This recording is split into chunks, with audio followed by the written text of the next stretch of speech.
Background analysis now from ABC political editor Chris Uhlmann, who is sitting in for Paul Kelly, who I think is preparing to join the Pope on a flight to Australia. Chris, good morning. Now, the Garnaut report, in a sense, it's if the government is smart about this, they can use it as a real impetus to get this debate going at a serious level.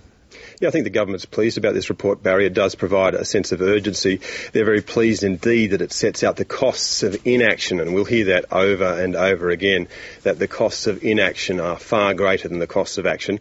And there is an opportunity for the government now. The government can frame this debate. You have to say it hasn't done a very good job of doing that so far, and at some point it's going to have to level with the Australian people and start speaking English rather than through a thicket of words that no one can understand, because at the moment the government is deliberately hiding what this might mean to average Australians, and of course because it runs counter to what they were saying last year about doing something about living standards. So they've talked themselves into a corner there, but what this does do for them is it provides them an opportunity to talk the opposition into the 20th century. If they get this right, they can set themselves up for a long run in government as the only party which is capable of dealing with the issues that people think are big.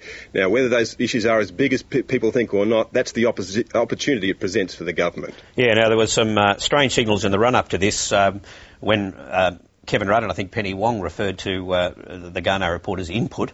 That proposition was put to Ross Garnaut at the Press Club. Have a look at this. I'm just one input into the Prime Minister's thinking, and he's just one input into mine. They don't like some things, they don't have to accept them, and that leaves us free to say what we think is best. And that's true. People are free to take out of it what they will, and the opposition, of course, saw an opportunity here, and they want petrol excluded.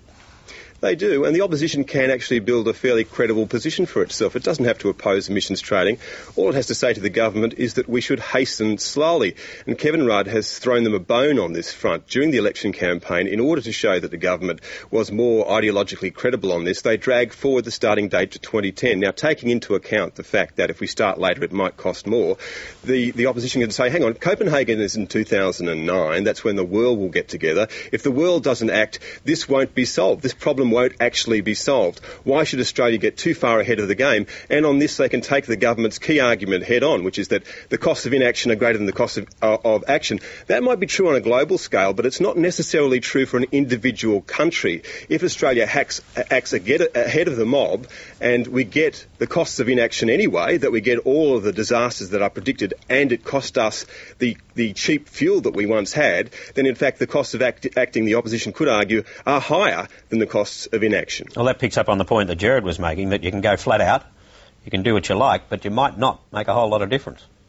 And it is important to remember that this is a global problem that needs a global solution. And Barry, can I say at the start of what's going to be a very long debate, no, this debate's been running for a long time, as a former seminarian, one of the things that strikes me most strongly about this debate is its theological nature.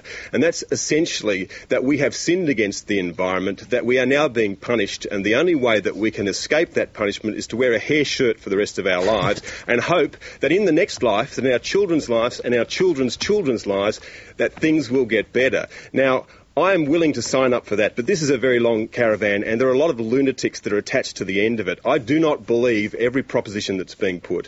When the weather department can tell me what the weather's going to be like next Friday with any certainty, and Treasury can get within $1 million of what the surplus is going to be next year, I'll believe an economic model that marries those two things and casts them out over 100 years. I'll make one prediction, that whatever number Garnaut puts on where we'll be in 2100, it will be at least $1 trillion either way wrong. Chris, you'll be delighted to know that it's snowing in Rotorua, and that rarely happens. I think that supports your principle. A very unique perspective there. Well, I think Chris should be on the plane with the Pope.